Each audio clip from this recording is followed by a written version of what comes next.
kongeye kubasuhuza abakunzi mu dukurikira ku muyoboro tubirekaniza ko mumeze neza cyane. Iyi ni Ganza Imfonge ni Fisto da Silva nk'ibisanzwe.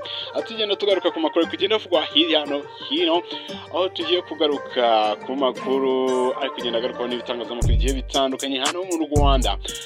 Maze iminsi mwumva inkubiri y'amakamyo azwi ku izina rya hoho. N'amakamyo maze kumenyerwa hano mu Rwanda nk'amakamyo ashobora kwikorera amatoni n'amatoni. Gusa uyu munsi tugiye kuba twagaruka ku mpanuka yabereye Kicukiro hafi naho hakorera igitangazamakuru cya SKFM.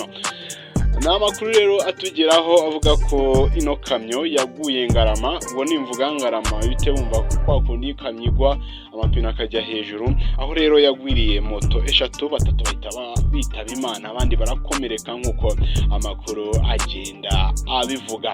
Amakuru aturuka mu baturage avuga ko umushoferi wari utwaye ino modoka ya hoho ashobora kuba yaragize uburangare, hanyuma yisanga yatangiye kuba yamira moto zari ziparitse hafi aho.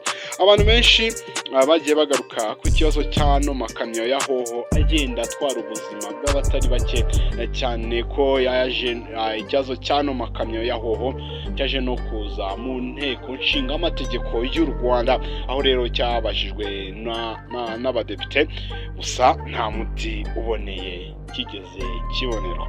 Gusa mbere yuko nkomeza ino nkuru ya hoho yahitanye abantu batatu, reka mbanze mbabwire ko ku munsi w'ejo uwo bita Samia Suluhu yagize utya yararahiye. Gusa yarahiriye mu kigo cya gisirikare, nk'uko amakuru dukura mu gihugu cya Tanzania abitubwira. Uyu mugore bahisemo kurahira mu kigo cya gisirikare kugira ngo hakomeze kubungabunga umutekano wiwe, cyane ko ibintu bitifashe neza mu gihugu cya Tanzania. Hagiye hagaragara abakuru b'ibihugu bagiye batandukanye, harimo n'umukuru w'igihugu cya Repubulika y'u Burundi, aho rero nawe yagaragaye, ndetse n'abandi bagiye batandukanye b'abanyacyubahiro bari baje gushyigikira uno mugore ugiye kuyobora manda ya kabiri. Ndibutsa ko manda ya mbere yari arimo arakorera mu ngata uwitabye Imana we bita John Pombe Magufuli, watabarutse amazeho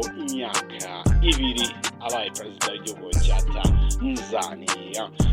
Tugarutse mu Rwanda kuri ya hoho, amakuru avuga ko umushoferi ngo yari yagize uburangare, hanyuma ashiduka imodoka yatangiye kugongagura mu moto kugeza aho iguye rero ibipine bijya hejuru.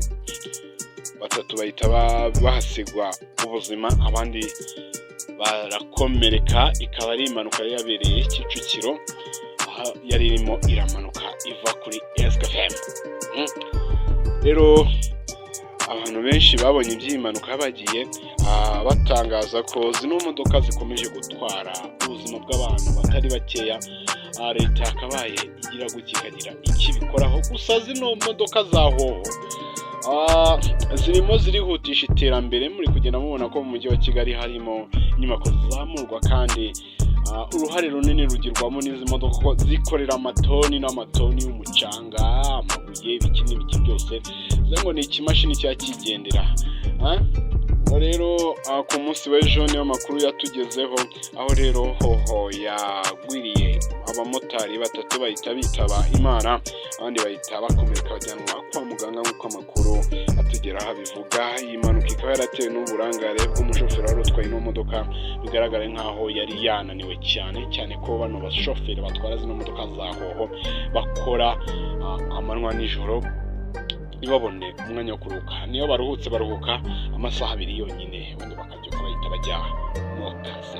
Mukomeze mugire ibihe byiza, Imana ikomeze ibashyigikire mu byo mukora byose, hanyuma ndaza kugaruka mu kanya. Mukomeze mukore subscribe muri benshi. Njyewe ni Fisto da Silva, ni Ganza Info.